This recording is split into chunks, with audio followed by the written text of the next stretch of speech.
Selamat siang, selamat datang di acara kolaborasi antara SREC dan HICS.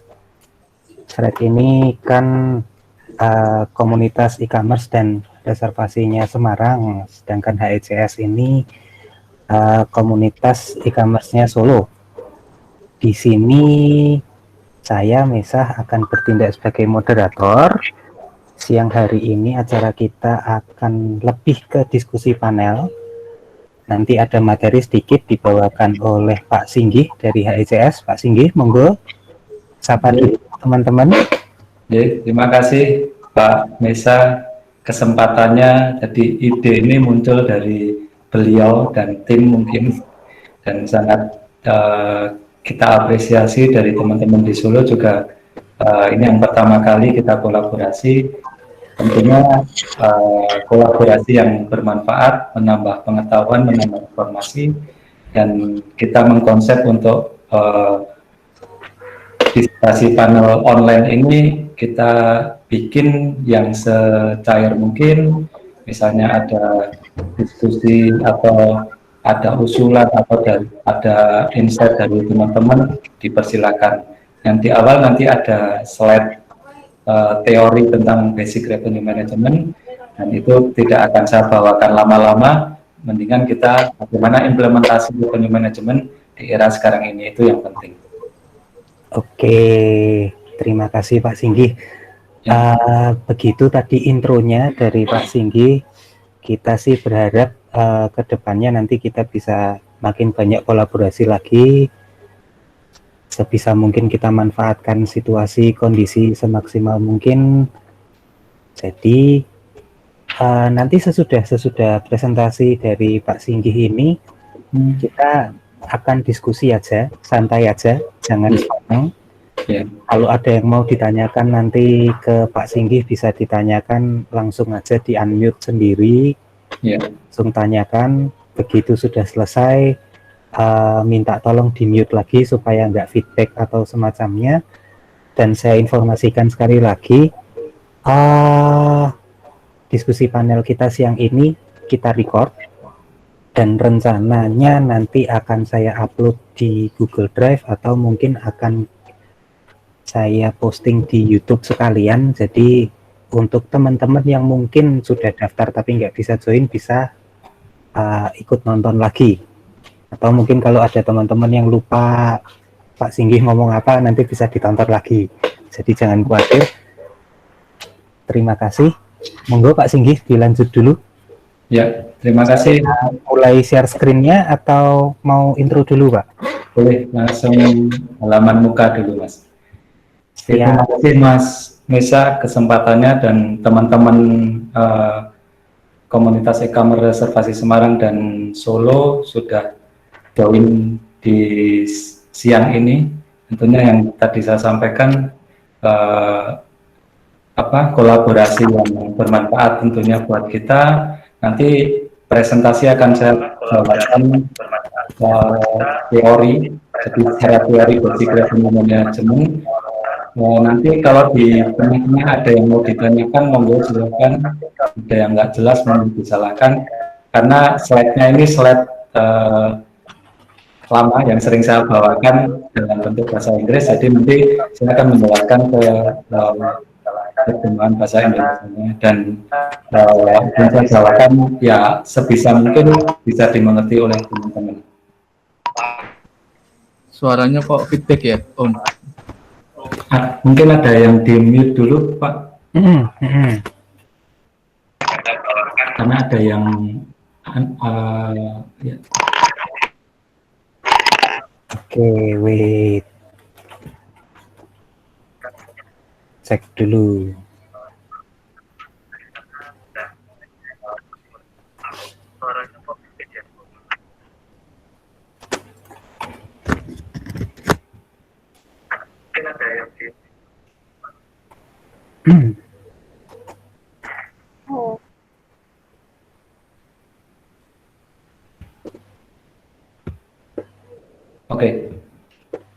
Oke, sudah jelas ya? Ya.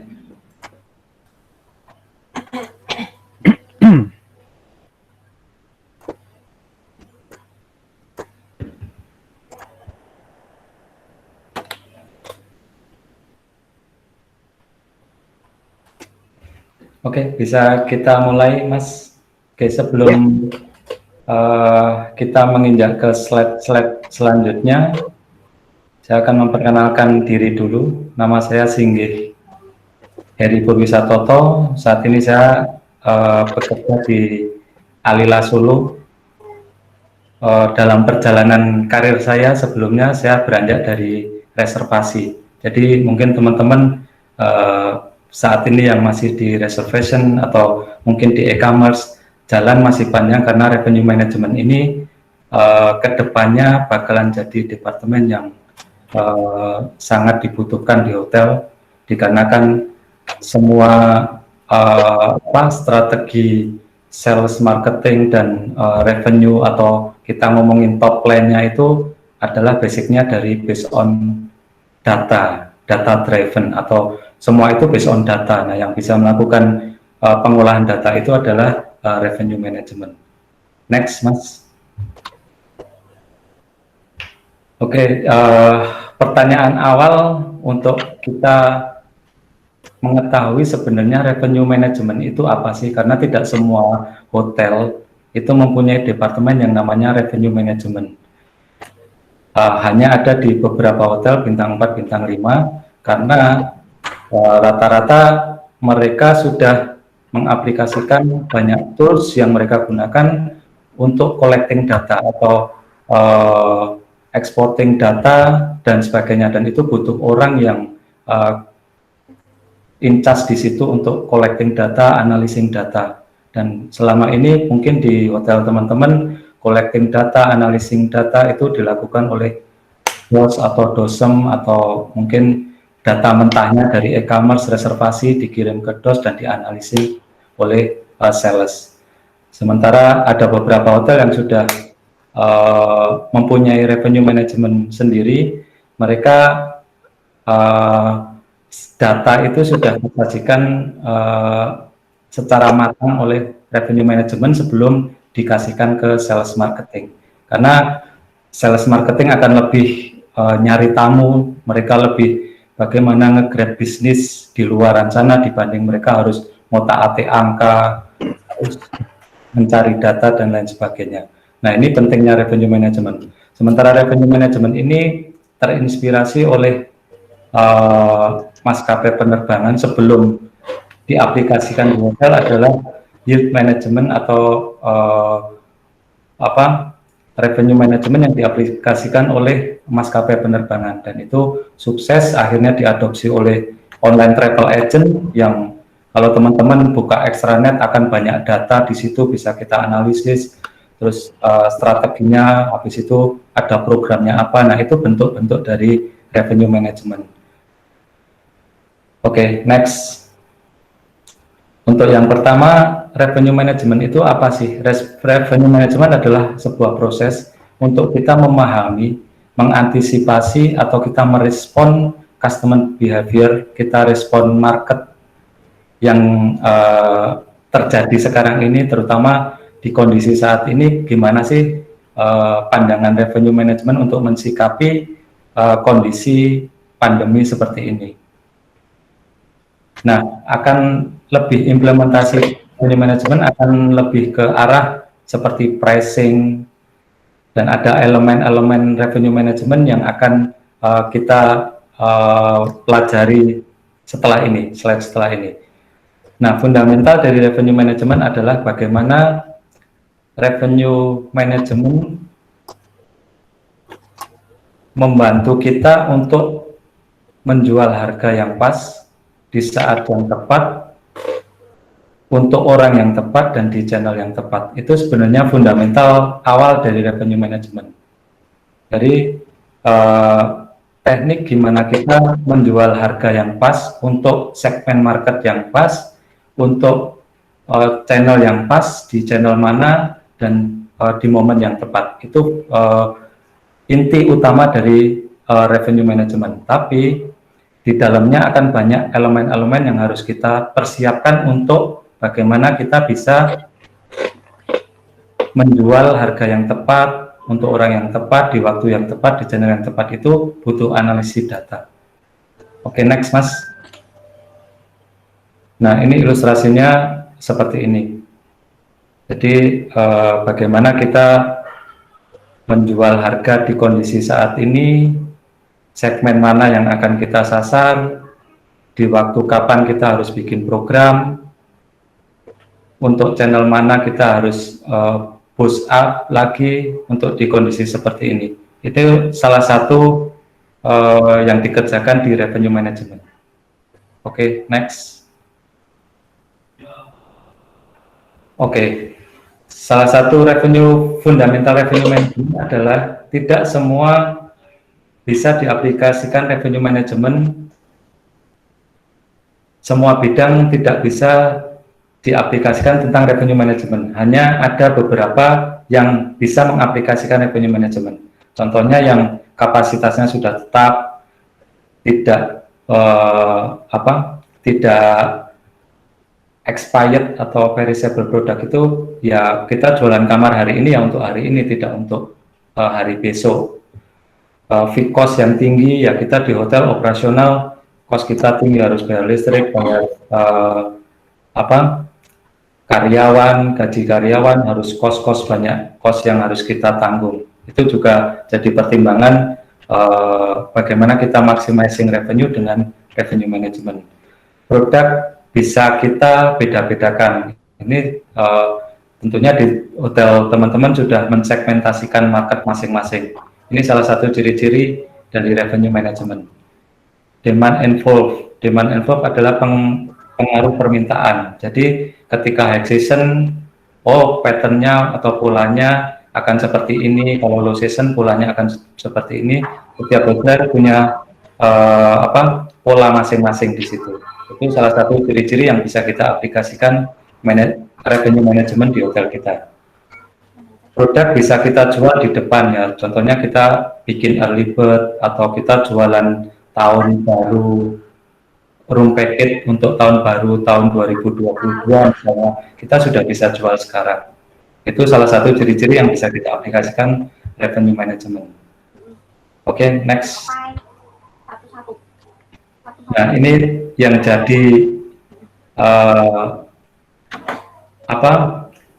yang jadi basic dasar dari revenue management adalah yield management, atau bagaimana kita memahami tentang strategi antisipasi market, antisipasi demand ketika tinggi, antisipasi demand ketika low season.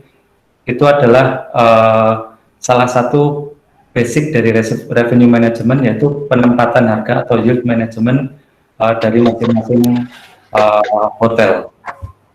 Next. Nah, ada yield management, ada non-yield. Non-yield adalah static kontrak. Tentunya teman-teman di properti ada namanya static kontrak yang kadang bermasalah, harus XML-nya kemana-mana, diambil online kemana-mana ya. Itu salah satu challenging di revenue management untuk bagaimana kita menempatkan harga yang tepat, struktur harga yang benar, untuk tidak terjadi konflik antara segmentasi. Ketika segmentasi harganya saling bertabrakan, itu bahaya buat hotel tersebut. Artinya ketika misalnya harga OTA lebih murah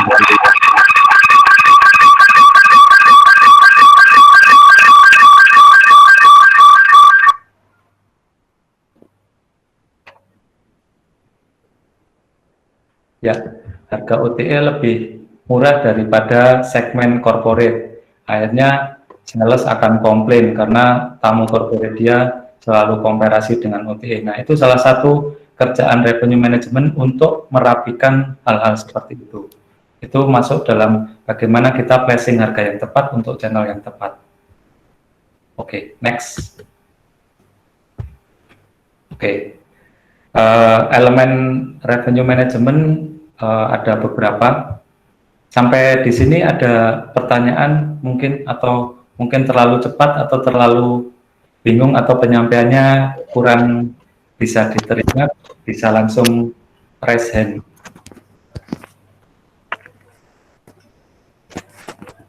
Sepertinya karena ini masih awal, masih belum pada panas mesinnya, Om. Oke, nanti kita lanjut dulu aja. Ya, kita bahas di diskusi aja ya, Mas. Ini cuma teori doang sekilas untuk pengantar sebelum kita ke diskusi utama. Oke, elemen revenue management next, Mas. Ya, yang pertama konsep. Ya, ini udah pasti diaplikasikan oleh hotel teman-teman, yaitu setup kompetitor kita, dan ada beberapa hotel yang sudah menggunakan tools atau mungkin aplikasi atau semacam STR atau mungkin punya sistem sendiri. Itu bisa sebagai sebagai alat bantu ya. Ya, sebagai alat bantu untuk kita ya spy kompetitor kita, dan di kompetitor analis ini kita juga akan mendapatkan data banyak tentang kompetitor kita. Biasanya di sini revenue management akan menggunakan indeks performance. Kalau di compare dengan kita yang misalnya okupansi, ARR, RevPAR, kalau di compare dengan City atau Komset kita ya ada MPI, ARI atau RCE. Nah, itu indeks performance yang akan digunakan revenue management untuk menganalisa sebenarnya positioning hotel kita itu ada di mana di compare dengan Komset, dengan kompetitor kita yang sudah kita set untuk bagaimana kita membuat strategi selanjutnya. Misalnya MPI kita itu di bawah atau kue kita itu banyak dimakan Komset, berarti dari indeks itu kita bisa mengambil kesimpulan dengan strategi kayak gini kita masih kalah dengan Komset, kita harus merubah strategi lagi. Nah, itu salah satu kerjaan-kerjaan dari revenue management, yaitu based on data yang kita terima, kita olah. Setelah itu setelah kita olah, kita analisa. Setelah itu kita bikin program, bikin strategi, implementasi strategi, dan kita ukur strategi kita berhasil atau tidak dengan KPI tadi atau Key Performance Index tadi. Jadi itu akan berulang terus. Jadi setiap ada data diolah. Setelah diolah kita akan bikin strategi. Setelah strategi kita implementasi strategi. Setelah diimplementasikan apakah strategi itu berjalan atau tidak. Kalau tidak, balik lagi kita olah. Nah, itu kerjaan rutinitas revenue management di hotel. Yang kedua, market segmentasi tentunya di hotel teman-teman, kalau mau benar-benar kita straight on target atau jualan kita benar-benar tepat ke orang yang tepat, ke akun yang tepat, kita harus mensegmentasi market kita. Jangan kita jualan, kita nggak tahu mau pistol ini mau diarahkan ke mana. Itu fungsi dari market segmentation. Nah, di market segmentation juga nanti di slide selanjutnya di booking pattern atau pick up pattern, kita juga akan menganalisa per segmen itu apakah sudah sehat atau belum, ataukah sudah mencapai target atau belum.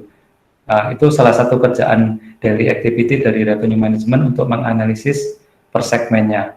Komparasinya bisa dengan tahun lalu, komparasi bisa dengan budget, atau mungkin di kondisi saat ini komparasinya nggak tahu mau compare dari mana, ya kita compare dengan forecast kita.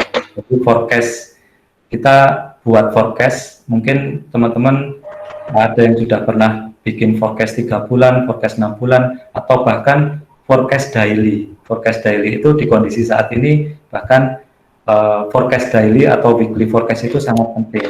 Kenapa sangat penting di forecasting? Karena departemen lain itu sangat butuh analisis dari revenue management soal forecasting, karena ini berkaitan dengan penempatan karyawan, hubungannya dengan cost, ya ini berimpact ke departemen lain kalau mereka nggak tahu forecastnya seperti apa. Nah, itu salah satu kerjaan revenue management juga untuk membuat forecast. Yang ketiga, historical demand dan booking pattern. Nah, ini historical demand tentunya masing-masing hotel sudah punya demand calendar. Demand calendar ini wajib dipunyai oleh hotel, karena biasanya pattern atau pola bookingan itu hampir sama setiap tahunnya, kecuali dengan kondisi yang COVID saat ini, karena sebelum-sebelumnya kita nggak punya experience kena COVID yang berkepanjangan seperti ini. Tapi kalau di kondisi normal, historical demand itu bisa kita antisipasi. Misalnya kalau di Solo ya, saya hampir 5 tahun di Solo, setiap awal tahun itu pasti ada namanya lead dari farmasi, dari kedokteran, itu biasanya di awal bulan. Nah, itu pattern terus berulang-ulang setiap tahunnya. Jadi di revenue management harus aware, dan setiap tahunnya harus membedah namanya revenue stream. Revenue stream itu akun-akun yang sleeping, akun-akun yang yang produktif, top 10 akun, itu harus dianalisa setiap tahunnya. Dengan begitu, tahun berikutnya yang ditembak mana people ini akan diarahkan kemana, akan sesuai target. Next, yang keempat adalah demand forecast. Yang ini hampir sama dengan historical demand. Displacement analysis adalah potensi-potensi displacement analysis banyak terjadi di era pandemi ini, karena ketidakpastian situasi. Banyak perubahan-perubahan peraturan pemerintah yang membuat kita harus punya strategi-strategi tertentu seperti plan A, plan B, plan C. Nah, displacement analysis adalah bagaimana kita mensikapi ketika cancellation itu tiba-tiba banyak. Nah, memang tidak terhindarkan, bahkan mereduce revenue kita, dan ketika kita implementasikan ini juga demand tidak ada, cancellation banyak, ya revenue management juga tidak bisa ngapa-ngapain juga, karena memang kondisi market seperti ini.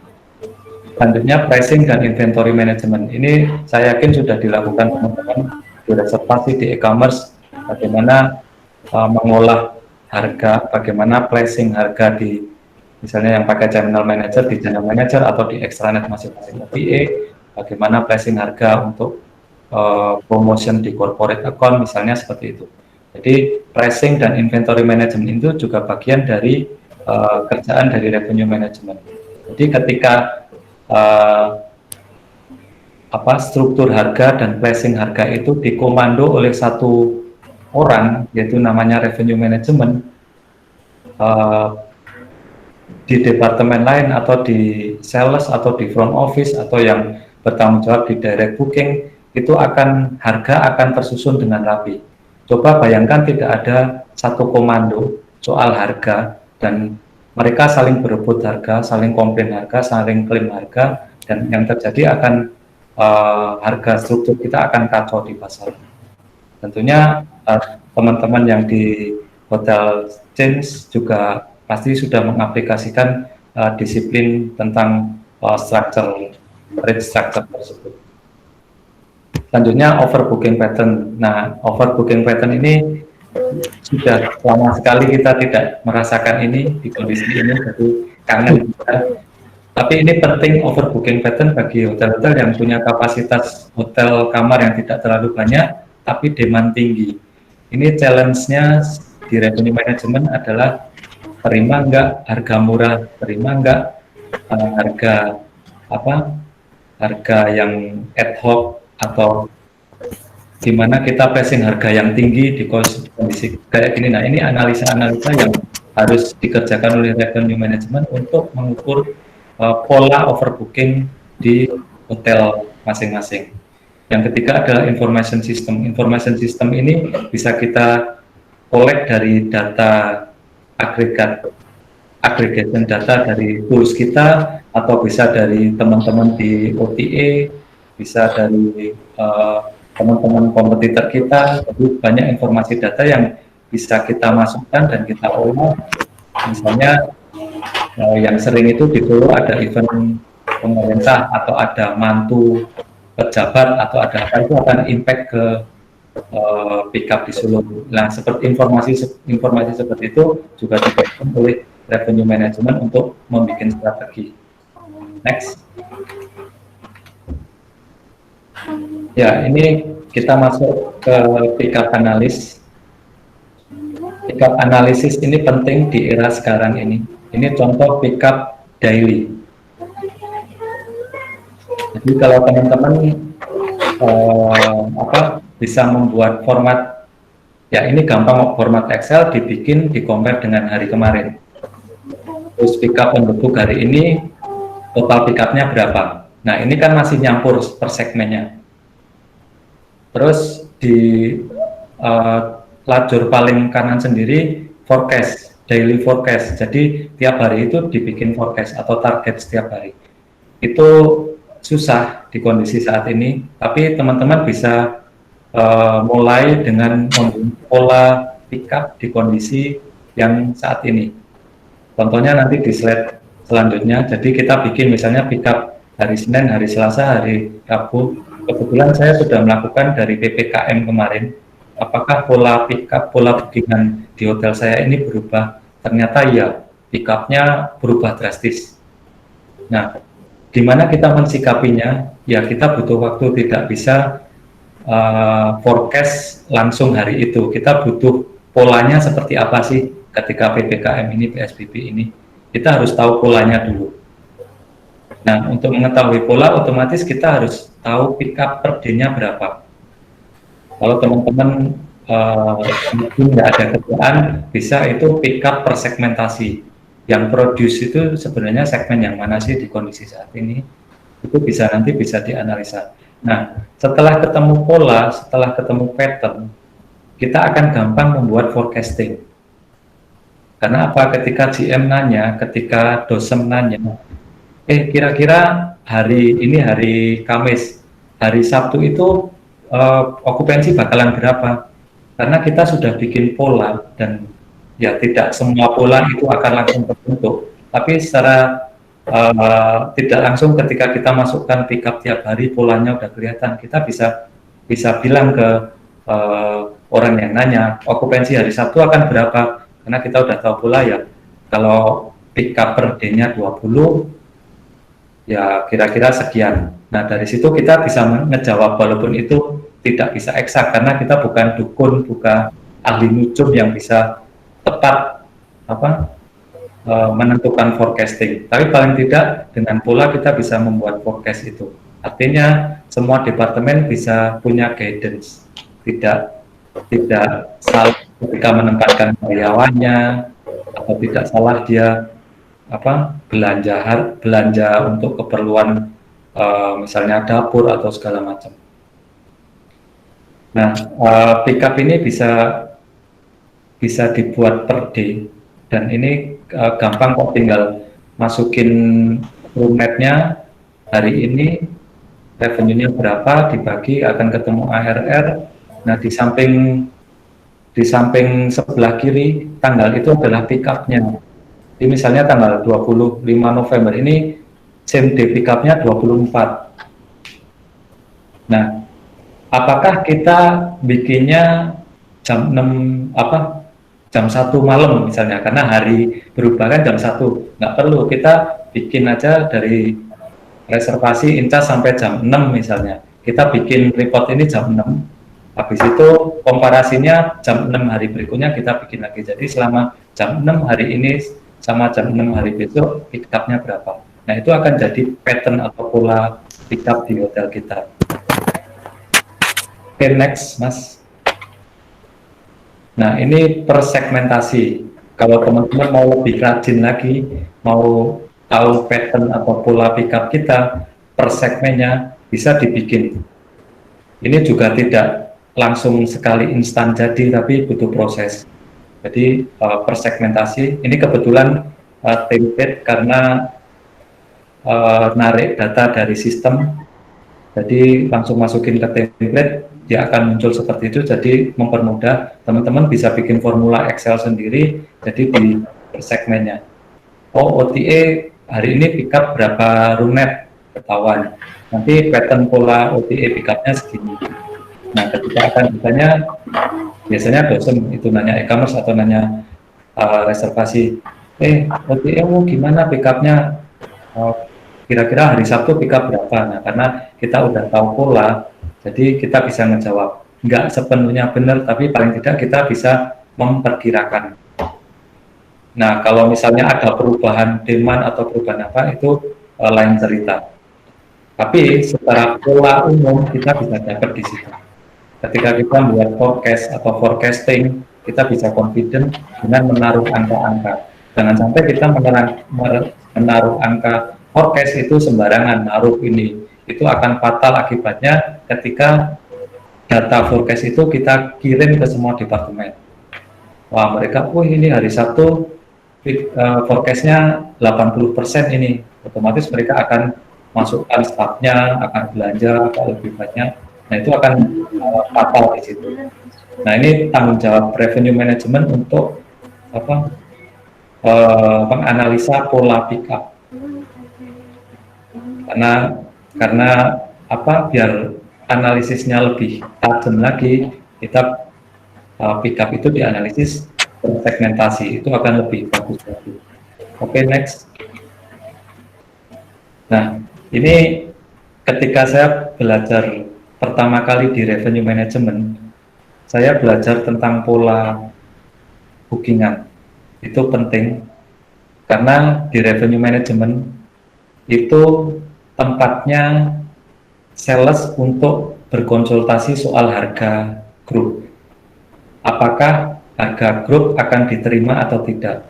Apakah revenue management akan memutuskan, oke, kita terima grup yang harganya rendah.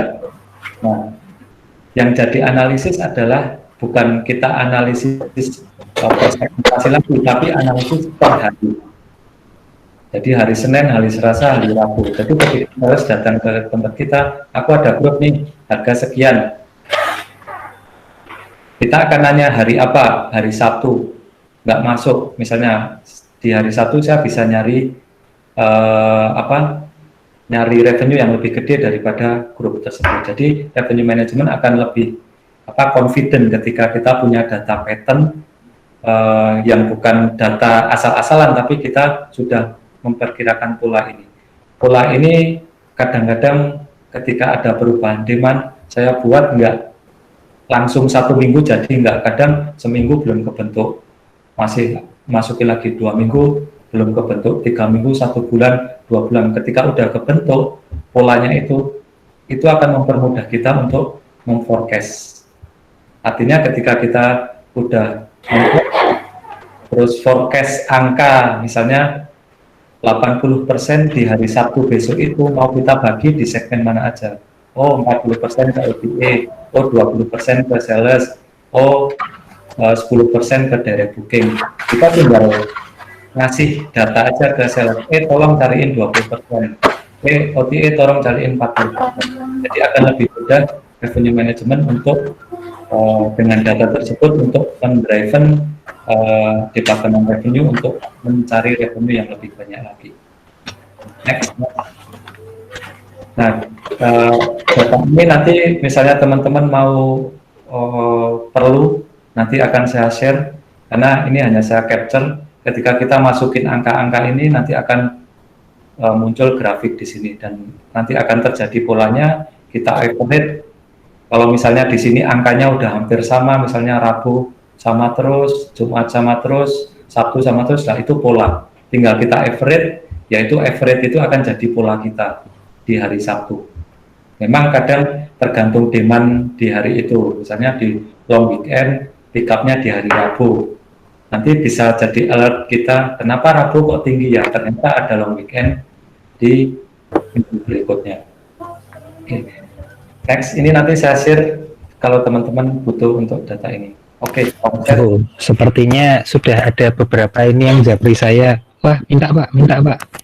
Kayaknya nanti perlu di-share Om. Oke, siap Bro. Terus komset. Nah, ini komset juga sangat penting. Sekali lagi di revenue yang dibutuhkan data. Tanpa ada data, mereka nggak bisa menganalisa. Tanpa ada analisa, mereka nggak bisa bikin strategi. Akhirnya apa? Semua segmen akan kacau balau karena nggak ada data, nggak ada segmentasi. Dan satu lagi yang penting, ini yang selalu saya tanamkan adalah data yang benar dimasukkan ke PMS kita. Karena itu sangat penting. Ketika ya ada istilah garbage in, garbage out. Ketika data yang dimasukkan salah, misalnya data nationality, FO jarang update jarang update nationality atau city of originnya si tamu. Akhirnya yang data yang keluar, wih ternyata ini market Semarang lagi naik, padahal Evo nggak ngupdate. Padahal market yang naik itu Jogja misalnya. Nah itu revenue management ketika akan ngasih strategi ke sales untuk misalnya, sales call ke Semarang, ini lagi naik nih Semarang, grupnya lagi naik nih di Semarang. Nah, kayak seperti itu yang yang dibutuhkan revenue management. Ketika datanya nggak valid atau garbage out, maka strateginya juga akan salah. Termasuk komset. Nah ini agak challenging juga. Tentunya kita punya experience yang sama mungkin ya. Kita audit sering share data, tapi datanya kadang bohong, kadang dinaikin, kadang dikurangin. Nah itu akan menjebak kita sebenarnya. Tapi paling tidak kita ada data informasi atau data awal yang bisa kita lebih dalam. Misalnya setelah terima, loh hotel si A ini kok rame ya, kita telepon atau kita pura-pura ke sana, atau sales datang ke sana, oh ternyata ada event ini. Nah itu penting dilakukan, ya itu lazim dilakukan oleh hotel karena itu salah satu data informasi yang dibutuhkan revenue management untuk bagaimana kita menganalisa selanjutnya. Next mas. Next. Ya ini teoritis kita harus menganalisa. Ini sebenarnya udah diaplikasikan semua hotel. Saya yakin sudah mempunyai SWOT analysis. Next. Nah ini contoh tools karena kebetulan saya pakai STR. Jadi yang dihadirkan data dari STR ini adalah indeks. Jadi ketika kita bisa collect data ini setiap hari. Kita tahu market yang terjadi di market seperti apa, apakah kita leading di market ataukah kita behind the market, atau kita adjust rate terlalu mahal, okupansi kita kalah dengan komset, itu kita bisa lihat di STR. Tapi kelemahannya adalah STR tidak semua hotel join, jadi hanya hotel-hotel tertentu saja yang dijadikan benchmarking. Tapi ini juga sangat membantu kita untuk mengetahui demand involving atau apa yang terjadi di pasar saat ini. Apakah kita leading ataukah kita di bawah market. Next. Nah, ini kita bisa melihat sebenarnya komset juga kita bisa analisis, tidak hanya year to date, kita bisa analisis selama 3 bulan pickup ini gimana, 12 bulan pickup ini gimana, 1 minggu nanti gimana, itu bisa di-collect datanya. Itu penting buat revenue management karena kita buta tentang sekitar kita, hanya menebak-nebak. Biasanya kan kalau sales seperti itu, kalau di tempat saya ya, wah kayaknya ini akan naik nih pickup karena apa, kayaknya, nah nggak ada data yang pasti. Itu yang kadang menjebak kita. Ternyata sudah dinaikkan harga karena kayaknya tadi ternyata nggak pickup atau demandnya emang nggak ada. Nah itu data-data seperti ini yang kadang biasanya untuk bahan dalam tanda kutip kita fight dengan departemen lain karena revenue ya based on data. Next. Nah ini elemen penting dari revenue management adalah forecasting. Di revenue management, oke, next bro. Nah ini demand calendar. Setiap revenue management, setiap hotel harus punya demand calendar masing-masing. Itu penting. Ini sales atau dosem pasti punya. Historical demand dan booking pattern. Ini udah kita bahas tadi di elemen revenue management, pas statistik. Nah ini dari misalnya yang pakai PMS, VHV atau mungkin sistem yang lain, bisa kita collect data dari situ. Itu jadi bahan kita untuk menganalisa. Selanjutnya business on the book atau bookingan yang udah masuk ke kita.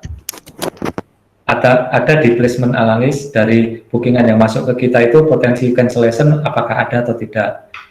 Makanya di revenue management juga akan menganalisa cancellation policy, apakah perlu H-1 ataukah non-refundable, karena itu akan berpengaruh ke displacement analysis.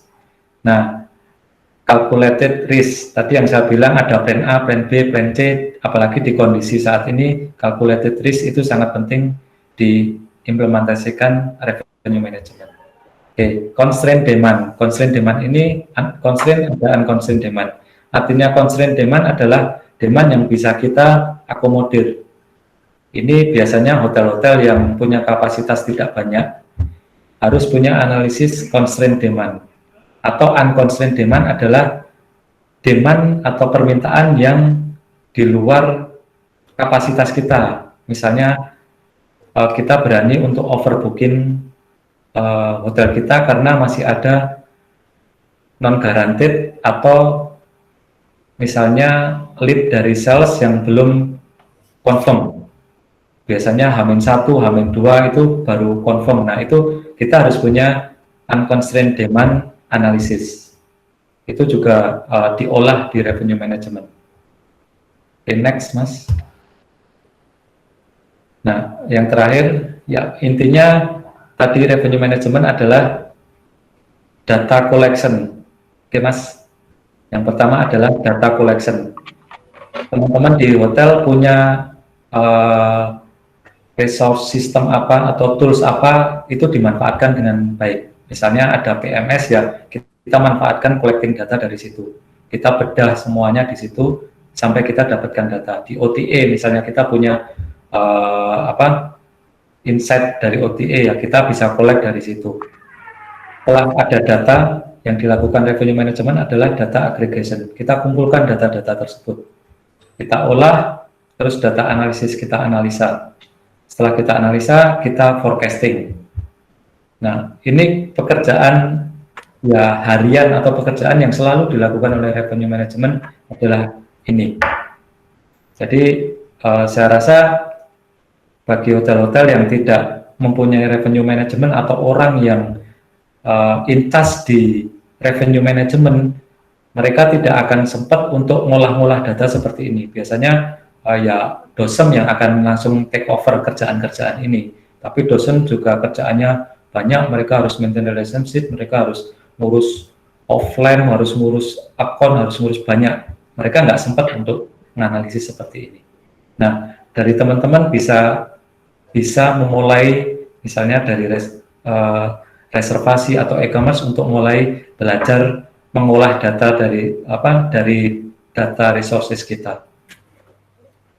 Selanjutnya, okay, next.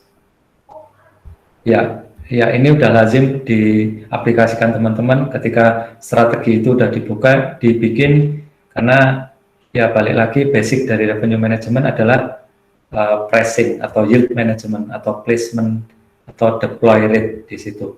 Jadi kita tes dulu harganya apakah bisa diterima atau tidak. Terus kita bikin short term selling, bikin flash sale, bikin segala macam.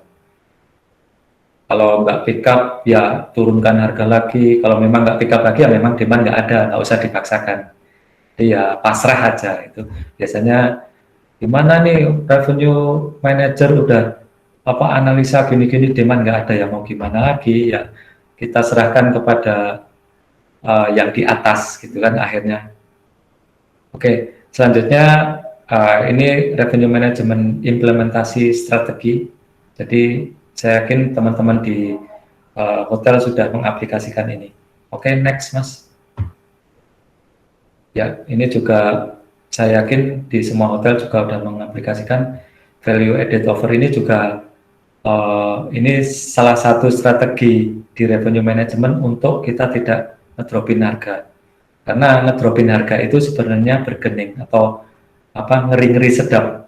Ketika kita biasanya jualan 500, 600, tiba-tiba kita mau jualan 300, dan itu iya pick up, tapi ketika kita akan balik lagi ke 500, 600, itu butuh effort lagi karena harga sangat sensitif. Tidak boleh sembarangan harus dropping harga. Nah, salah satu caranya yaitu kita added value, kita tambahin value, kita kasih cashback, kita kasih banyak cara untuk kita melakukan itu. Next. Nah, selalu di revenue management atau di departemen revenue, boleh di e-commerce, di reservasi, kita tidak bisa lepas dengan namanya marketing. Ini related dengan teknologi yang disampaikan Mas Mesa. Ya, revenue management tanpa dibantu oleh tim marketing audit. Karena kita nggak tahu market yang lagi hype itu apa, yang lagi happening di market itu apa, kita nggak tahu. Sementara revenue management setiap bulan dia akan mengeluarkan promo, mengeluarkan program dan segala macam. Mereka harus tahu di market itu lagi happening apa, lagi yang laku apa, apakah harga ini akan laku atau tidak. Nah, itu tugasnya adalah marketing, bukan tugas kita. Kita tinggal ngasih data atau kita butuh data dari mereka, aku butuh data gimana bulan depan market akan seperti apa, atau yang lagi happening lagi apa. Kita butuh tim marketing, karena marketing juga punya resources atau sistem, tentunya punya sistem tersendiri untuk bisa mengolah. Mereka pegang medsos, mereka pegang ya media sosial, di situ mereka bisa ngolah data dari medsos-medsos tersebut. Dan kita bisa kolaborasikan dengan strategi revenue management, kita buat program. Setelah ada program itu butuh diperkenalkan ke pasaran. Makanya di life cycle marketing, kita nggak bisa jualan produk itu hard selling. Hard selling langsung ketemu orang langsung beli produkku, itu nggak bisa. Orang butuh kenal, orang butuh trust, orang butuh butuh tahu dulu produknya yang mau dia beli itu seperti apa. Nah, di situ peran marketing akan sangat penting membantu revenue management untuk memperkenalkan produk. Kalau kita ya promo kita atau kita punya program, ya program-program revenue management akan diberikan ke marketing untuk memperkenalkan ke publik. Bisa dia iklan radio, bisa dia medsos atau resources lain, atau dia bisa collaboration dengan selebgram atau macam-macam lah, bisa dilakukan oleh marketing. Yang tahu marketing itu bukan tugasnya revenue management. Revenue management hanya butuh, aku punya program, tolong diperkenalkan ke publik. Itu akan mempermudah kita ketika kita hard selling. Jadi pertama ya kita mau attract interest dari customer itu di awal, gimana caranya, habis itu kita capture dan nurture prospect. Ini adalah bagaimana kita mengeducate pasar dengan program kita. Itu tugas marketing. Jadi fase 3 di awal ini, attract interest, capture leads, nurture prospect, ini adalah bagiannya marketing. Dan ini cost, ini bayar biasanya. Atau kalau kita mau pakai gratisan banyak, pakai email blast gratisan, web blast itu gratisan semua. Itu tugasnya marketing, bukan tugas revenue. Setelah itu, tugasnya sales atau revenue adalah jualan. Tugasnya e-commerce, tugasnya reservasi adalah di gambar dolar ini, convert to sales. Makanya ketika keberhasilan produk itu adalah ketika orang beli. Ketika orang beli, otomatis dia beli pertama ya mungkin setengah trust. Nggak mungkin orang nggak trust sama sekali tapi dia beli, nggak mungkin. Pasti dia setengah trust, dan itu tugasnya kita untuk hard selling. Akan lebih enak. Kalau belum di fase awal itu belum dilakukan, akan susah hard selling. Nah, jadi teman-teman e-commerce, teman-teman reservasi dan sales itu sebenarnya ada di fase yang kedua, yaitu convert to sales. Nah, yang selanjutnya adalah bagaimana kita maintain orang yang sudah booking ke kita untuk menjadi member kita, untuk menjadi puas dengan produk kita. Itu hubungannya dengan operasional. Nah, life cycle marketing ini juga harus diaplikasikan di revenue management. Harus ngikut polanya ini. Harus mau nggak mau harus kolaborasi dengan marketing, harus kolaborasi dengan departemen lain seperti front office. Karena apa? Ketika deliver and satisfaction ini hubungannya dengan tim operasional. Mereka nggak bisa deliver kepuasan tamu, service yang bagus, otomatis kita jualan balik, jualan lagi. Misalnya di OTA, nggak laku ya mungkin karena delivered sama satisfaction-nya tamu nggak ada. Akhirnya kita akan susah jualannya lagi. Nah, itu saling berkait. Makanya life cycle marketing ini sangat penting diaplikasikan oleh hotel, masing-masing hotel. Mau itu hotel budget bintang 3, bintang 4, bintang 5, mereka butuh ini untuk bagaimana kita berjualan yang benar.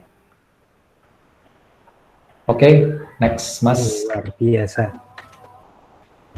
Nah, yang terakhir setelah tadi pertama kita collecting data, kita aggregating data, kita analisa data tersebut, kita butuh apa? Setelah menganalisa kita bikin strategi, setelah ada strategi kita bikin program, kita minta tolong marketing untuk educate market dengan program kita. Setelah itu kita jualan, setelah jualan kita review. Nah, bagaimana kita mereviewnya? Otomatis kita butuh KPI dari program kita.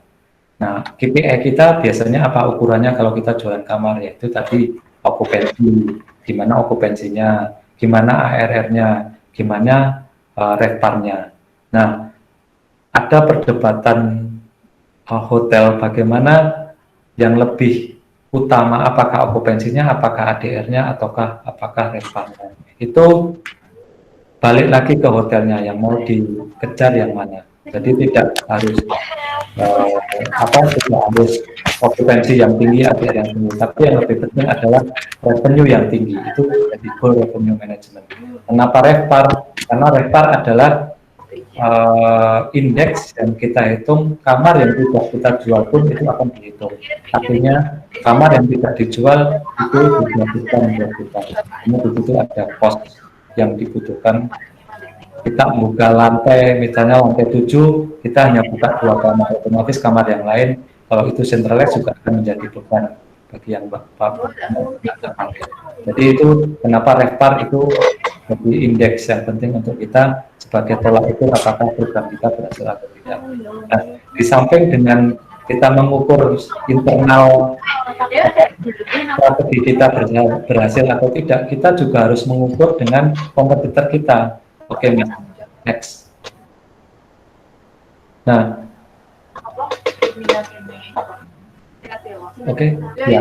Di next kita bisa mengukur indeks ukuran kita di compare dengan kompetitor kita. Sebenarnya kita ini posisinya di mana?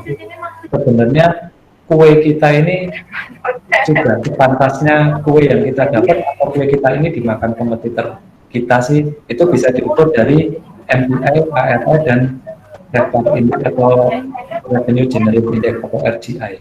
Nah, dari indeks-indeks ini akan jadi tolak ukur kita apakah program-program kita yang kita keluarkan di pasaran itu bisa bersaing dengan kompetitor kita. Misalnya MPI kita 0,70, artinya ada 30% kue kita itu dimakan kompetitor.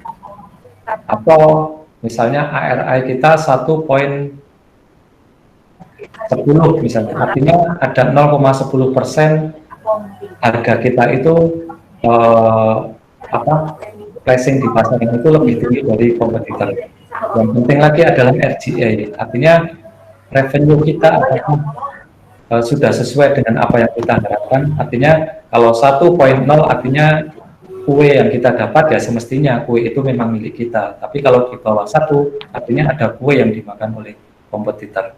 Itu sebagai tolak ukur apakah program-program kita itu sesuai dengan yang kita harapkan ataukah kita perlu olah lagi, ini kita KPI kita masih jauh dari performa kita, dan itu terus berulang terus. Oke, next Mas.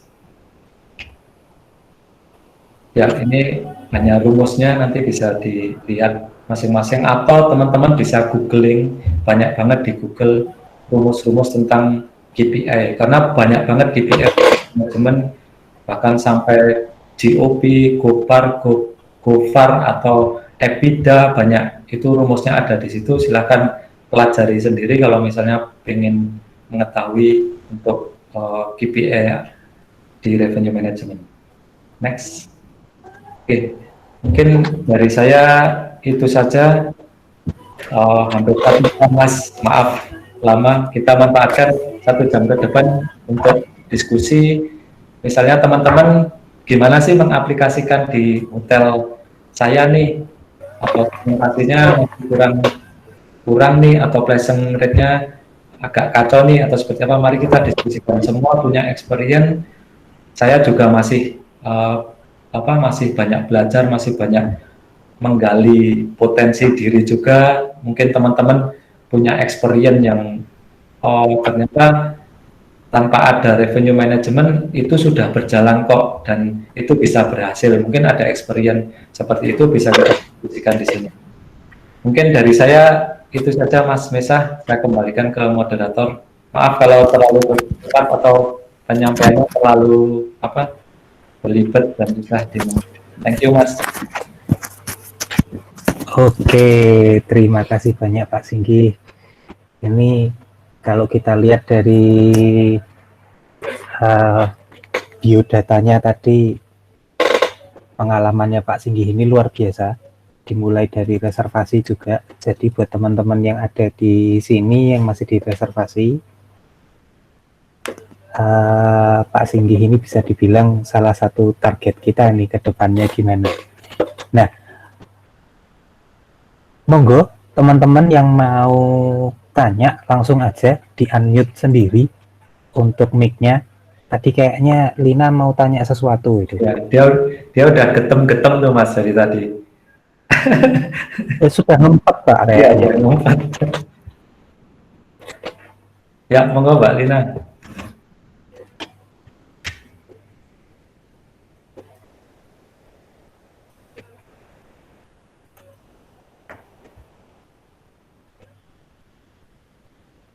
Kayaknya belum di unmute. Iya, Lin, unmute Lin.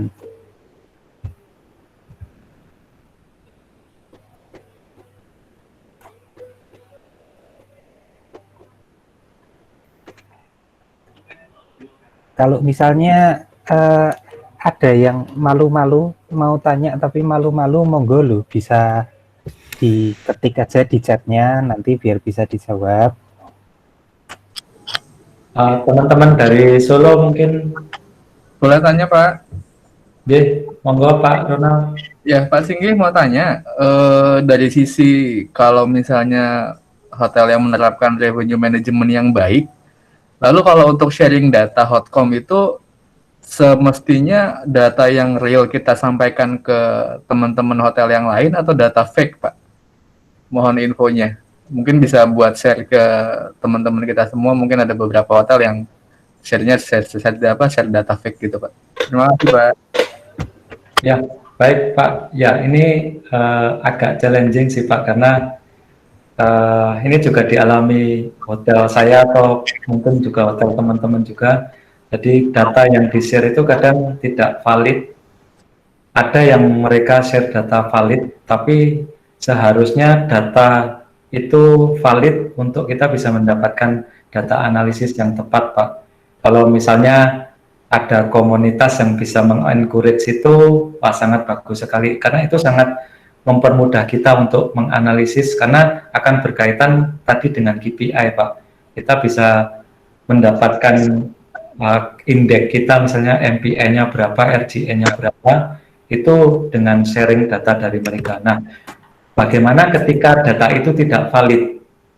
Ya, nggak semua data yang kita dapatkan, terutama setiap pagi saya juga dapat data dari FO, data Komset, kadang sebenarnya aktualnya mereka okupansi 80%, tapi cuma ditulis 40%. Nah, untuk mensiasati itu biasanya saya di revenue management dan tim saya akan nelpon, misalnya ada teman saya di Solo juga aktif nelpon, itu bagus karena ini salah satu kita mencari sumber informasi untuk collecting data, Pak. Jadi kalau misalnya tidak trust dengan data yang diberikan dari FO untuk data komsetnya, ya silahkan kita bisa langsung cari tahu ke hotel tersebut apakah benar, tapi paling tidak ada data yang masuk ke kita, kita bisa ukur untuk KPI kita walaupun tidak 100% benar. Tapi itu sudah sangat membantu kita di revenue management Pak, untuk kita mengolah data kompetitor. Kalau memang hanya data resources-nya hanya didapat dari Komset, dari FO, ya mau nggak mau kita harus memanfaatkan itu. Walaupun itu tidak 100% valid, tapi kita bisa mendapatkan indeks di situ. Atau misalnya kita nggak percaya sama hotel A karena beberapa kali mereka bohong, ya udah kita bikin formula bisa ganti di minus 5%. Nantinya di situ kita juga akan mendapatkan indeks performance Komset kita, karena tanpa Komset memasukkan data di situ, kita nggak bisa melihat MPI-nya gimana, RGN-nya gimana, ARN-nya gimana, Pak. Tapi ketika kita melihat indeks itu, kita bisa menilai positioning hotel kita itu sebenarnya di kompetitor di mana sih, itu bisa kelihatan. Apakah program kita jalan enggak sih, itu bisa kelihatan dari indeks tersebut.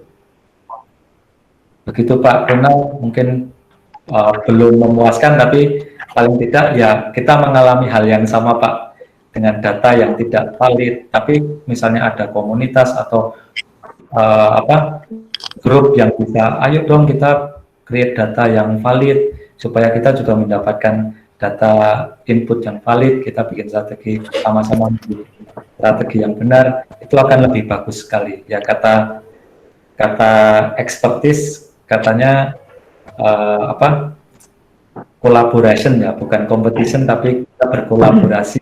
Walaupun sepertinya saya tahu nih dari mana ini. Iya.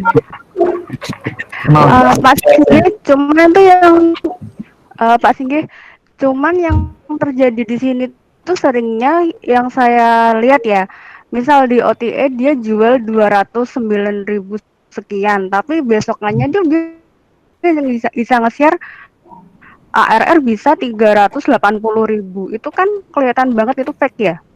Enggak Mbak. Jadi jangan hanya dilihat dari pricing publik Mbak. Kita lihat juga karena highest kategori, atau misalnya ada tipe kamar deluxe, terus eksekutif, itu sebenarnya tipe-tipe yang bisa mengatrol harga.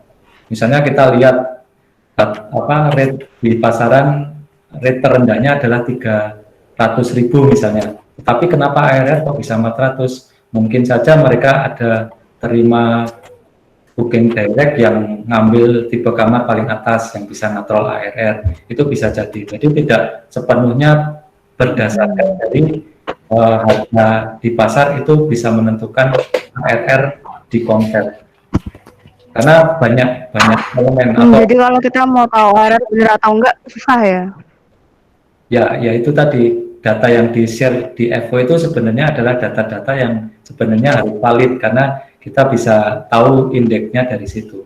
Tapi kalau harga di pasaran itu nggak bisa jadi patokan ARR mereka bakalan berapa sih.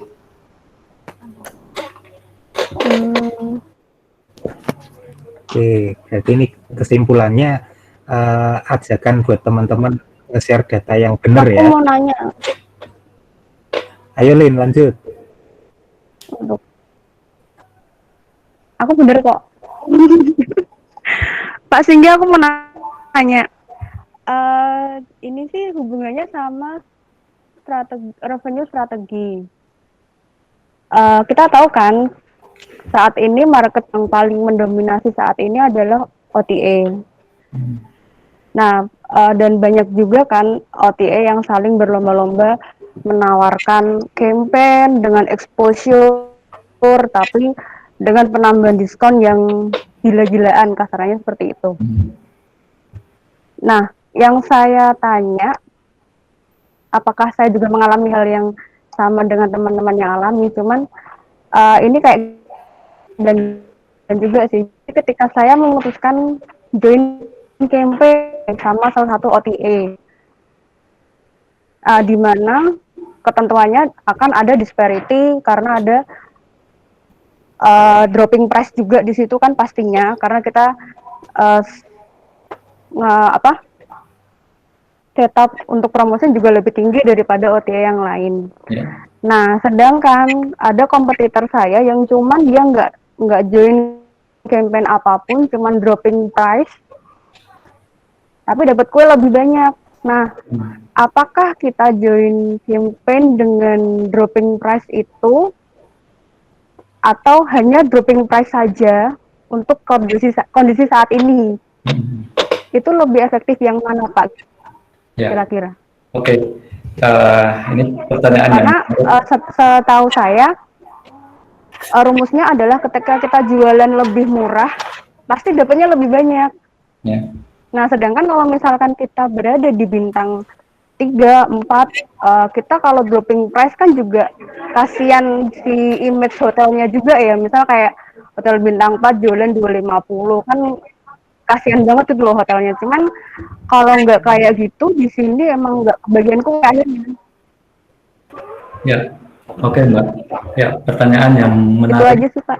Oke, ya memang dilematis ya. Makanya tadi kalau kita aplikasikan di revenue management teori tadi ya, yang bagaimana kita menempatkan harga yang tepat untuk channel yang tepat. Nah, yang penting lagi adalah di revenue management adalah rate structure yang benar. Jadi ingat ketika kita bikin program di salah satu channel, jangan dikesampingkan channel-channel lain atau jangan dikesampingkan segmen-segmen lain. Itu penting. Misalnya nih, kita dapat tawaran program OTA yang harus dropping harga cukup signifikan misalnya. Nah, ketika kita join campaign itu di channel manapun, yang bisa saya sarankan adalah kita juga bikin program di internal kita. Artinya apa? Kita tetap maintain market kita, jangan sampai shifting pindah ke channel lain. Artinya ketika kita ikut misalnya ikut campaign A, ya kita bikin internal, oke, kita bikin program A untuk direct booking. Nah, di situ ada komparasi terus. Kalau bisa harganya disamakan. Nah, ketika kita bikin di direct booking harga diturunkan, bikin program, jangan lupa di segmen yang sales juga dibuatkan. Karena itu akan terjadi konflik harga. Itu paling sering kejadian adalah tamu akun ngeter harga OTA, capture ke sales, sales marah-marah ke kita revenue management. Gimana kok atur harga nggak benar? Itu sering terjadi. Nah, ketika sales atau departemen revenue lain komplain ke revenue, itu salahnya revenue management. Berarti kamu salah, berarti kamu mengimplementasikan, berarti kamu placing harga itu salah. Jadi ingat, ketika kita ikut program di salah satu channel, jangan lupa di internal kita juga bikin program yang sama. Ya, program berbeda tidak apa-apa, tapi intinya harga yang muncul ke pasaran itu paling tidak ya sama. Lebih murah lagi, ya tidak apa-apa, lebih bagus. Nah, itu untuk menjaga segmentasi itu sehat. Kalau misalnya ya rata-rata tamu kita bookingnya di OTA, ya monggo silakan bikin program di OTA, tapi jangan dikesampingkan yang market udah punya kita gitu, yang punya direct booking, yang akun misalnya corporate akun, ini kan juga harus diberikan program. Makanya dari pengalaman saya selama ini, setiap akhir bulan, berarti di kondisi saat ini perubahan terus terjadi, saya harus persiapan setiap ada program, pasti saya buatkan program untuk yang internal. Beberapa kali saya ikut program OTA, saya juga bikin program internal. Ya jualannya di mana ya terserah, bisa di medsos, bisa di direct booking, untuk bantuan market kita, untuk gimana caranya harga ini bisa diketahui. Jadi paling tidak dari situ kita bisa maintain market kita, nggak lari kemana-mana. Ya silakan OTA akan berjuang dengan programnya untuk kirim tamu ke kita, tapi kita juga berjuang dengan sendiri. Jadi channel itu bukan hanya partner kita, tapi juga kompetitor dalam arti positif ya. Itu juga kompetitor kita untuk kita nge-build market, untuk market kita bisa tetap nggak pindah kemana-mana.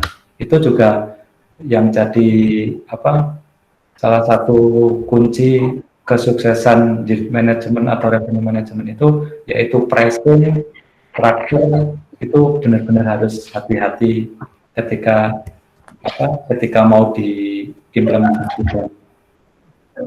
Agak susah sih ketika hotel-hotel yang market OTA-nya cukup banyak, mungkin 50-70% market OTA yang sudah tergantung begitu ya, agak susah ya. Selama itu tidak mengganggu kesehatan segmentasi atau sales teriak-teriak terus, ya monggo silahkan, karena ya itu pilihan sih, pilihan hotel mau ikut program atau enggak itu pilihan, mau pasang di channel yang mana itu pilihan, karena masing-masing hotel juga punya insight atau data yang bisa ditarik atau dimintakan dari MM untuk dianalisa, ternyata channel ini bagus nih untuk aku ikut, untuk aku monggo silakan. Nah, tapi dari kacamata revenue management tetap intinya adalah maximizing revenue. Ketika kita bisa jualan direct, market kita tetap eksis di di channel kita, ya kita juga harus punya effort untuk bikin program juga di directnya. Jangan kita ikut program kita, tapi directnya dari saya. Market kita akan booking ke sana semua. Lama-lama akan di channel itu akan market share-nya akan jadi 70%. Setelah kita ketergantungan sama mereka, ya salam, kita akan ya mau nggak mau ikut, ya mau itu karena keterlambatan kita untuk mengantisipasi itu sih. Jadi mungkin ada yang lain Mbak? Ada. Kalau kita ngomongin ngomongin kompetisi di antara di OTA di antara beberapa hotel nih. Kan ada kan, misalkan kayak OTA A menawarkan campaign yang kita harus dropping berapa persen komisi supaya dapat exposure lebih, which is itu exposure akan menambah production. Nah, tapi ada hotel lain yang dia tidak join campaign dimanapun, tapi dropping price sampai di bawah, di bottom sekali, tapi dia dapat kue banyak. Nah, itu lebih efektif yang mana Pak? Kita join campaign kah atau langsung kita dropping price saja? Ya, tidak bisa jadi ukuran Mbak. Program, karena kalau kita ikut program itu otomatis ada effort dari si channel untuk push up penjualan kita, ada effort. Tapi ketika kita nurunin harga, kan tidak ada yang dilakukan apapun, hanya kita pricing harga di situ. Nah, biasanya hotel-hotel yang sudah sudah punya market tersendiri di OTA, misalnya dia buka channel A, tapi dia nggak nyari harga, tapi langsung tertuju ke hotel tersebut. Berarti dia udah punya market tersendiri di OTA yang kita juga harus maintain itu. Kita nggak boleh mengesampingkan itu. Nah, kalau misalnya dengan market yang sudah kebentuk di OTA tersebut, tidak memerlukan kita ikut program, tapi sudah pick up sendiri lah, ngapain kita ikut program, misalnya seperti itu loh. Nah, itu terpulang ke hotel masing-masing. Dari analisisnya bisa dilihat, coba kita lihat polanya, ketika kita ikut program, pick up-nya gimana, ketika nggak ikut program, pick up-nya gimana, ketika kita nurunin harga aja sampai rendah banget, pick up-nya gimana.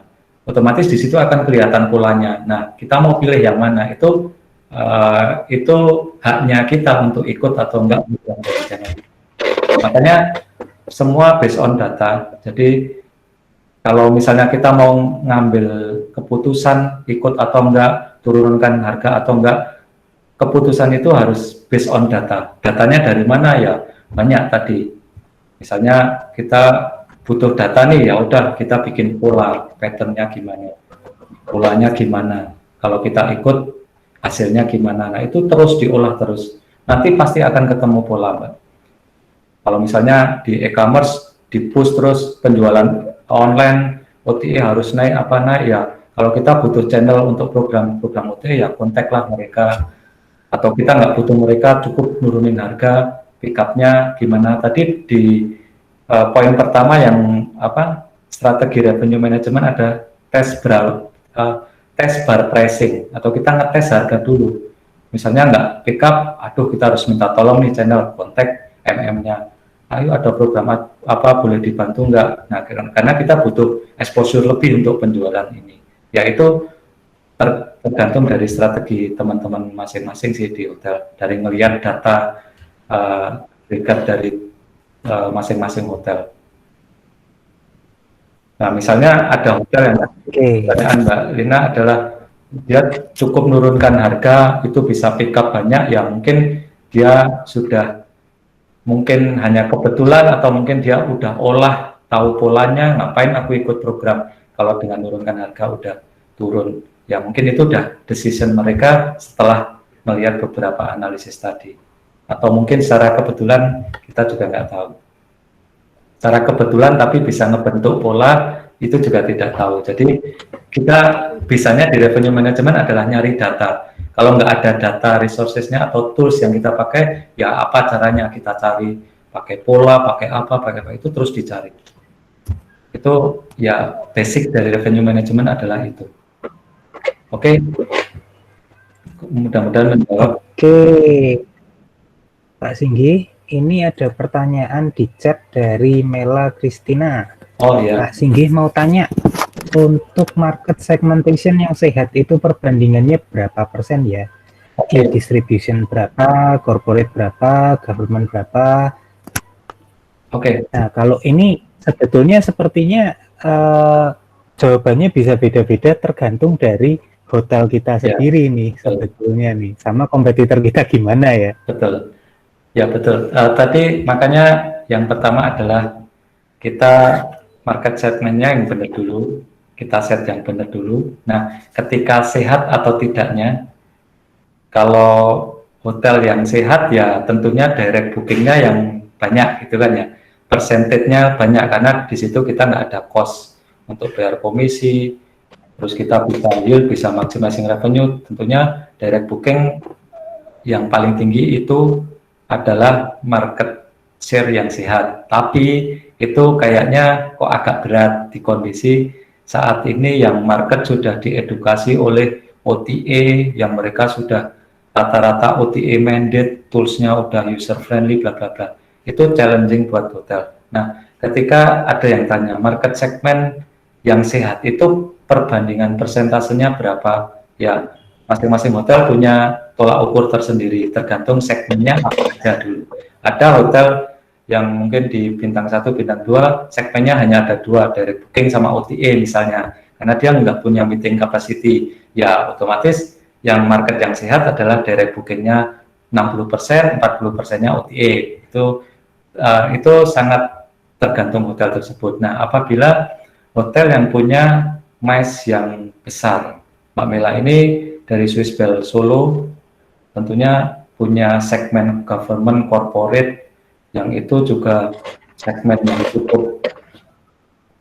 cukup tinggi di Solo, karena Solo rata-rata adalah city hotel, bisnis hotel, dan segmen yang paling tinggi adalah government MICE, ya itulah yang paling tinggi, dan mau nggak mau kita harus nge-grab itu. Ketika MICE nggak ada, meeting nggak ada, seperti di masa PPKM ini, ya habis beneran, karena segmentasi di Solo ya memang itu. Nah, segmen yang sehat adalah segmen ketika persentasi per segmennya itu tidak terlalu, gapnya tidak terlalu jauh. Artinya misalnya kalau memang di Solo banyakkan government, ya government cukuplah 30-34% misalnya. Kenapa begitu? Ketika hanya kita terfokus ke satu segmen, contoh real yang benar-benar itu langsung menghancurkan, meluluh lantakkan hotel adalah market segmennya di Bali. Mereka inbound market. Kenapa mereka langsung habis? Karena apa? Yang mereka terfokus ke inbound market. Ketika inbound market segmennya mati, akan mati hotel itu. Nah, market segmen yang sehat adalah berimbang. Kalau misalnya ya kalau dikomparasi antara government sama corporate, ya misalnya karena di tempat saya di Solo lebih banyak government, ya mungkin 30-35 government itu sudah cukup sehat, atau 20%-nya corporate. Nah, OTA ya rata-rata di Solo masih di 25, di bintang 4-nya ya saya nggak tahu yang di bintang 3 atau budget, mungkin yang di budget akan lebih tinggi lagi karena memang segmennya terbatas oleh itu OTA dan direct mungkin ya. Jadi akan lebih tinggi itu ya wajar. Tapi kalau untuk yang punya mass capacity yang besar ya itu harus berimbang. Karena ketika government, misalnya government tidak boleh mengadakan event di hotel, meeting di hotel. Kalau itu hotel segmentasi government-nya tinggi, mati. Dia harus shifting kemana, harus cari di mana. Nah, artinya kita menyehatkan segmentasi kita, paling tidak ya gap-nya tidak terlalu jauh antara segmen satu dengan segmen yang lain. Ketika segmen satu mati atau keran yang satu mati, kita gunakan keran yang lain. Kita push keran yang lain untuk menghasilkan revenue. Seperti itu. Kalau untuk sehatnya berapa persen, itu tergantung dari ukuran hotel. Segmentasinya yang paling kuat di mana. Tapi kalau di Solo ya government itu yang paling mendominasi, setelah itu OTA dan corporate di nomor 3, nomor 2, nomor 3, setelah itu ada market travel agent offline dan segala macam yang semakin hari semakin menyusut dan akhirnya dia mengeluarkan harga kemana-mana, akhirnya disparity kemana-mana, tapi nggak tahu punyanya siapa, ya itu di era sekarang ini bakal kejadian. Tamu booking lewat B2B tapi masuk ke kita production B2C, nah itu juga akan data-data yang salah dianalisa padahal dia bookingnya lewat B2B. Nah itu salah satu tugas kita di e-commerce, tugas kita di revenue management adalah proteksi harga biar nggak kemana-mana. Nah, menjawab pertanyaan Mbak Mila, untuk segmentasi market yang sehat adalah segmentasi yang gap antara segmentasi itu tidak terlalu jauh. Artinya gap tidak terlalu jauh adalah yang top 5 antara nomor 1, nomor 2 itu tidak terlalu jauh, nomor 2, nomor 3 tidak terlalu jauh. Artinya ketika segmen satu mati, segmen lain bisa membackup. Gitu. Oke, thank you Mas Singgih ya. Soalnya ini kan juga government kalau kita. Jadi agak oleng semenjak Januari ini, yang kemarin dia dominan yang 35%, sampai sekarang kan juga agak oleng. Ya. Makanya apakah kurang sehat atau gimana? Makanya tadi tanya ke Mas Singgih yang udah expert gitu. Tapi sudah menjawab Mas, thank you ya. Ya Mbak, thank you. Ya memang semua kok kena Mbak, mungkin dari ujung Jawa sampai ujung Bali ya, mungkin kena semua impact-nya, dan kita nggak bisa sekarang nggak bisa sehat atau tidak, kita sakit semua ini segmennya, lagi sakit semua. Yang bisa kita lakukan adalah ya tadi kita analisa per segmentasi. Kalau yang mampet government nggak ada event sama sekali, apa nih yang bisa kita pompa lagi, segmen mana yang masih potensial untuk kita genjot lagi untuk membackup segmen-segmen yang sakitnya parah. Pasti ada segmen-segmen yang masih bisa produce, misalnya direct, OTA masih kita harapkan ya, untuk membackup itu ya kita mencoba untuk memaksimalkan itu. Oke, next Mas, ada yang lain? Mungkin saya tambahin sedikit, kalau misalnya punya kitchen, punya resto, bisa juga itu dipasang di GoFood atau di GrabFood, jualan lewat sana, lumayan sebetulnya. Kalau perlu juga punya paket-paket makan siang, paket-paket bento itu ditawarkan ke corporate lumayan loh sebetulnya. Iya, betul ya. Di revenue management juga nggak berpikir soal KPI kamar, tapi juga ya semacam FB, opportunity di FB, banyak tools yang bisa dilakukan. Ya, ini ada pertanyaan lagi ini dari Mbak Asti, SISR.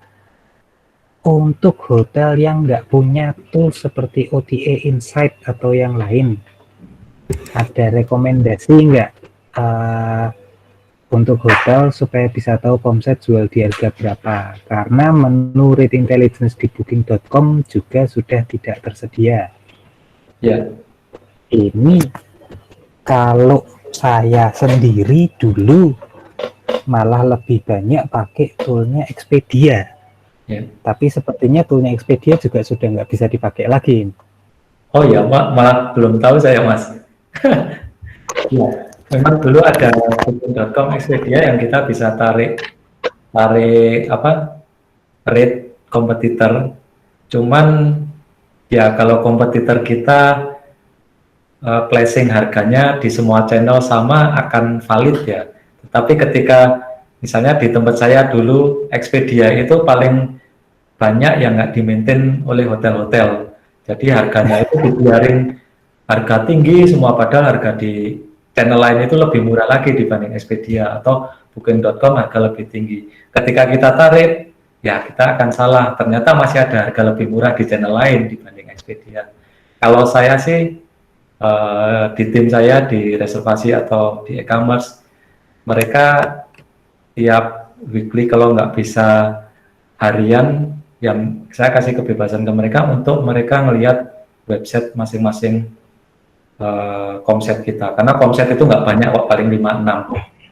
Nah, kita bisa lihat dari website dia atau dari channel OTA, itu bisa kita collect harga berapa. Kalau memang kita mau nggak punya tools dan kita udah nggak punya tools di OTA yang bisa melihat itu, ya mau nggak mau kita tetap konsepnya set sendiri. Nah, itu di collect manual. Agak ribet sih, tapi ya gimana. Time consuming ya, karena memang di sini pun anak-anak reservasi setiap hari ngecek di OTA kompetitor kita jualan berapa, kita jualan berapa. Teman-teman juga ada juga yang kadang-kadang malah ngasih info, loh ini hargamu di channel ini kok segini, itu salah setting apa enggak? Ya, jadi sebetulnya punya komunitas itu penting banget untuk bisa ngingetin kita kayak gitu juga. Ya. Oke, ada lagi mungkin dari teman-teman yang lain?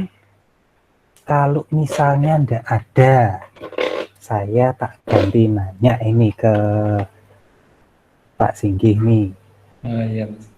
Tadi di life cycle marketing itu kan kita bahas life cycle marketing itu kan sebetulnya panjang sekali, dari kita analisis data, kita create program, lalu kita minta bantuan marketing untuk educate pasar tentang program itu dan ini dan itu. Nah, di situ kan sebetulnya benar-benar perlu kolaborasi antara tim revenue management, lantas ada tim marketing, kalau ada tim digital marketing ya sama tim digital marketing, lalu FO,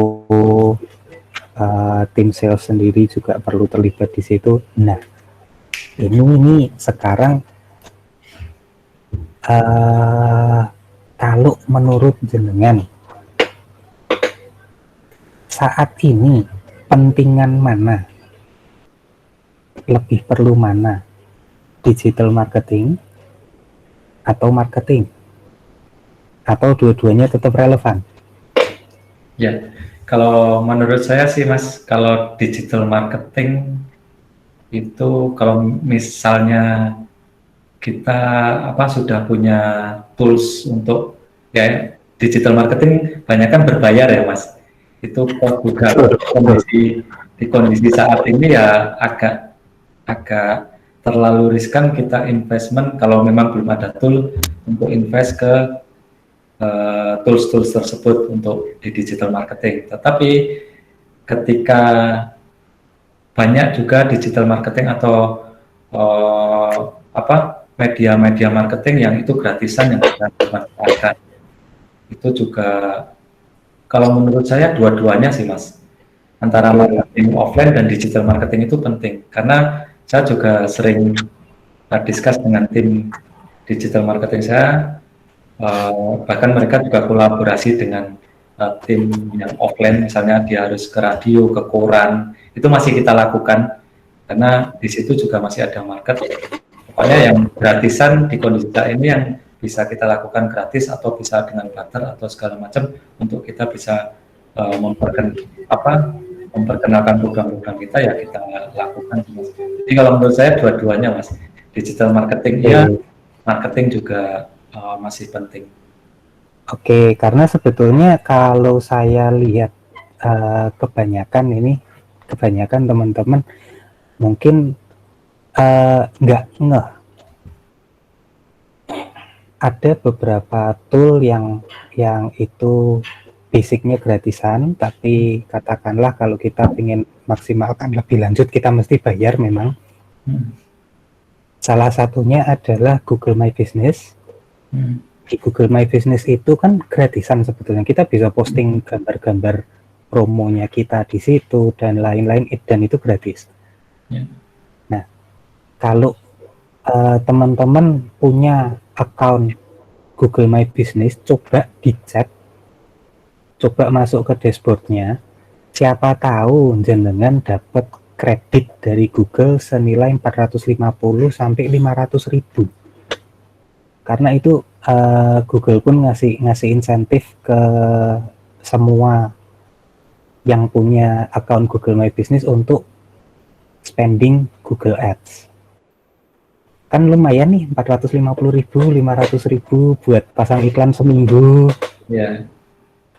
Terus mungkin yang tadinya teman-teman kurang banyak mainan sosial media, itu kan juga salah satu media marketing gratisan yang kita bisa manfaatkan sebetulnya. Oke, ini ada pertanyaan dari Mbak Dia. Di saat seperti ini sebaiknya kita kejar volume atau ARR? Nah, ini kayaknya di mana-mana dilemanya sama ini. Kita mau kejar volume apa mau kejar ARR ini? Ya, ini pentingnya revenue management untuk menentukan ini, Mas. Jadi ketika kita memutuskan apakah kita akan ngambil volume atau kita akan naikin ARR. Intinya sih kalau revenue management adalah ke RevPAR-nya ya. Jadi ke revenue-nya, mau ARR-nya tinggi, volumenya kecil tapi revenue-nya tinggi, ya terserah mau volume atau ARR. Tapi di kondisi saat ini itu flexibility, Mas. Ini sering saya alami bahkan setiap hari. Jadi sales dengan datang ke revenue ada inquiry, walaupun kecil-kecilan di kondisi saat ini ada inquiry dengan harga yang kalau di kondisi normal itu pasti ditolak. Tapi ketika kondisi saat ini yang baseline okupansinya belum kebentuk, mau nggak mau kita akan ambil. Nah, ketika kita nggak bisa ngambil decision dalam hari itu, misalnya hari ini kalau ini tak ambil volumenya, ARR-ku yang biasanya 400 ribu akan jatuh ke 300 ribu. Tapi kalau nggak saya ambil, ya revenue-ku nggak akan bergerak segitu aja. Ketika kita nggak bisa ngambil dalam hari itu, kita tarik month to date. Target kita month to date berapa sih? Misalnya hari ini aku korbanin ARR-nya yang sedikit, volumenya yang gede. Tetapi di weekend, karena kita tahu pola, biasanya Jumat Sabtu itu akan ada naik. ARR akan aku implementasikan ngejar ARR di Jumat dan Sabtu. Jadi ketika kita ngambil decision, aku pilih volume hari ini, otomatis sebelum kita ngambil decision itu kita akan tarik month to date-nya.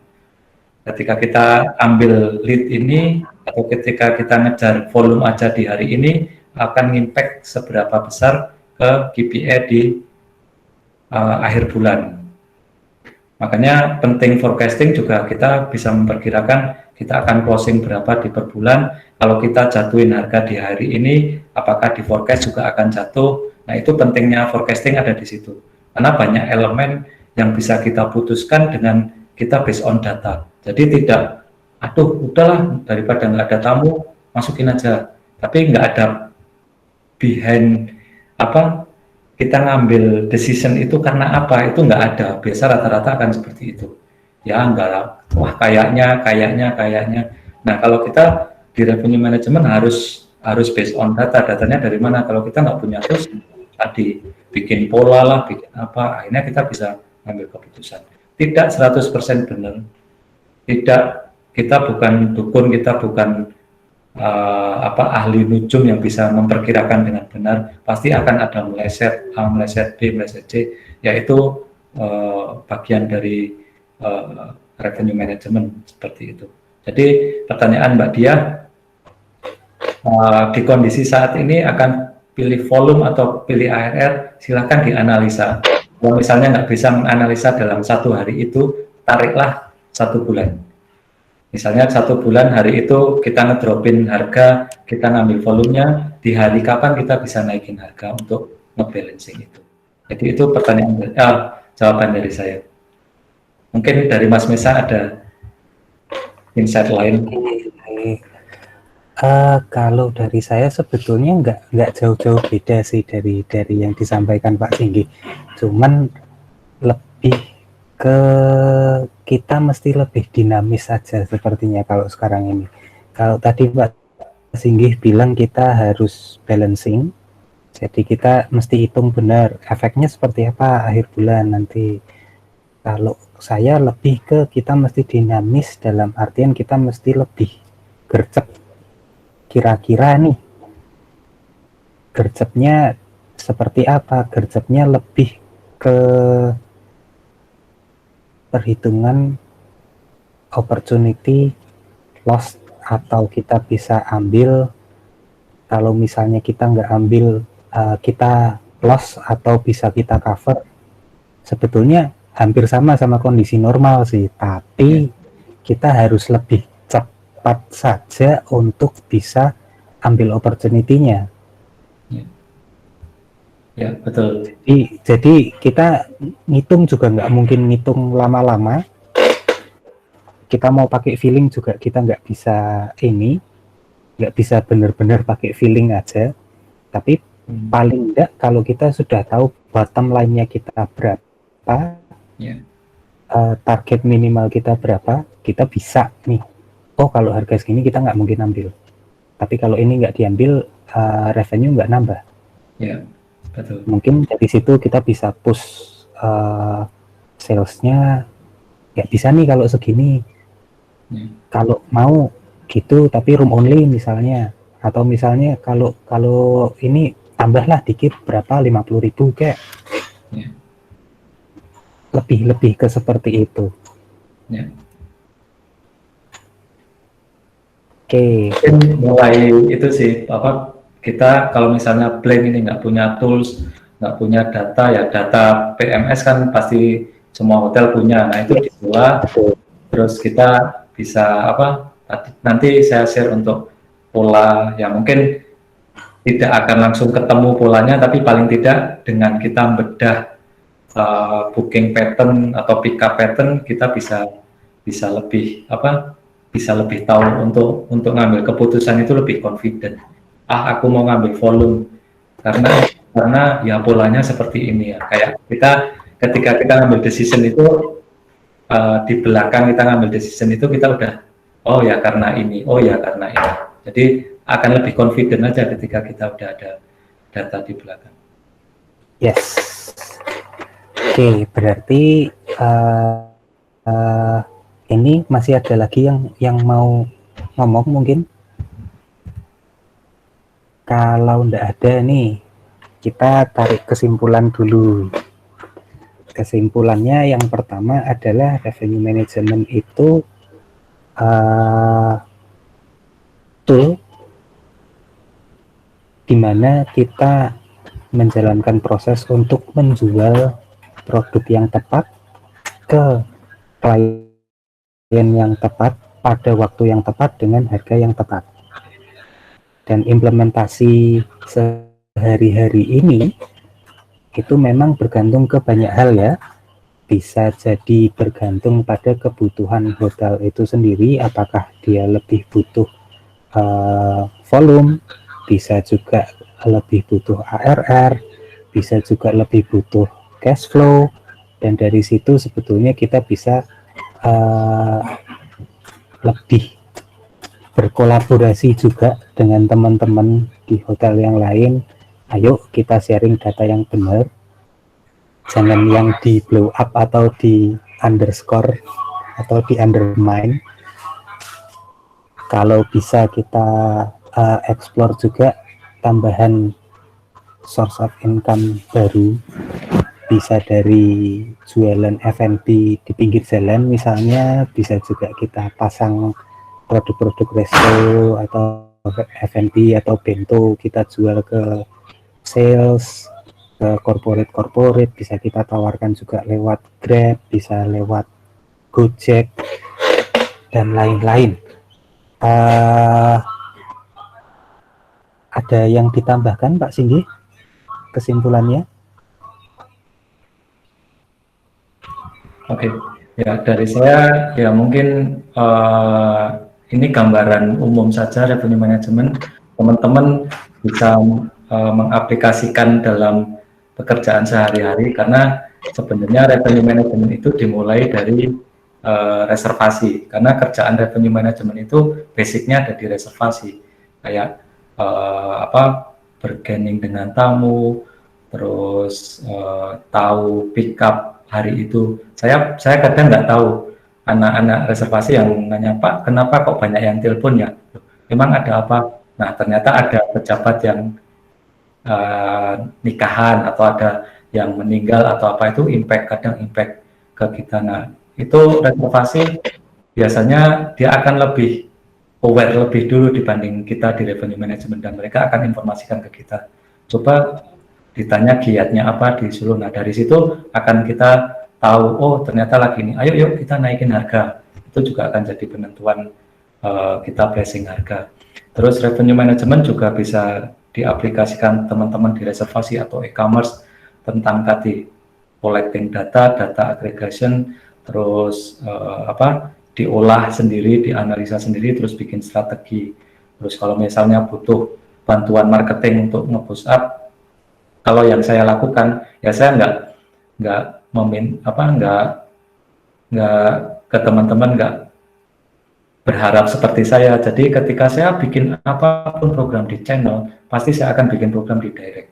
Itu sudah hukumnya wajib buat saya, karena saya harus memaintain market yang sudah kebentuk di direct booking saya. Kalau saya biarkan saya ikut channel, entah itu di channel online, offline, atau di account atau segala macam, jangan sampai market yang udah ada di saya ini pindah ke channel lain. Itu balikin lagi susah, karena itu investasi kita.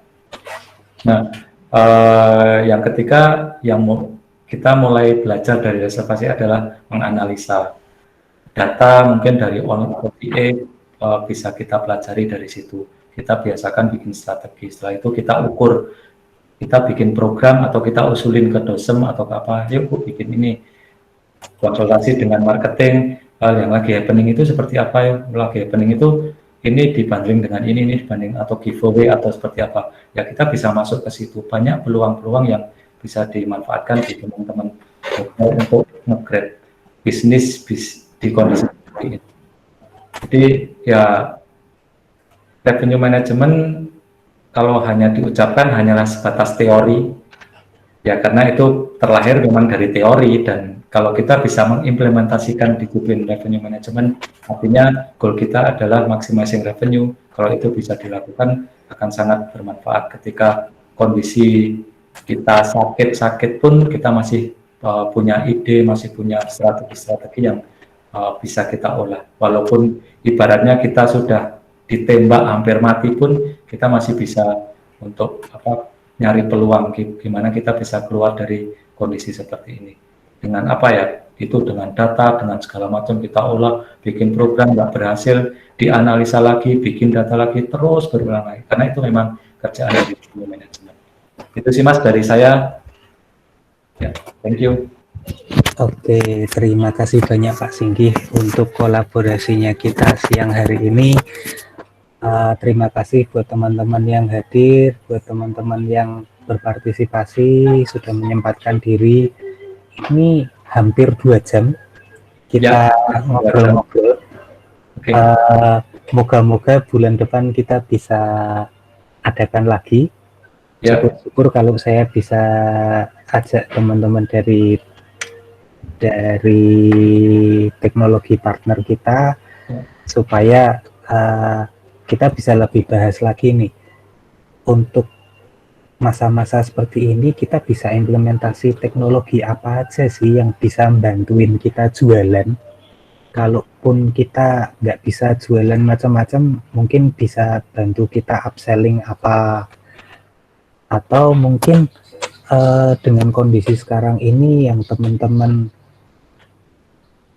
yang kita dituntut untuk mengikuti CHSE dan mengurangi kontak dengan tamu, kita bisa implementasi teknologi apa aja sih. Ini kita akan bahas di sesi kita berikutnya bulan depan.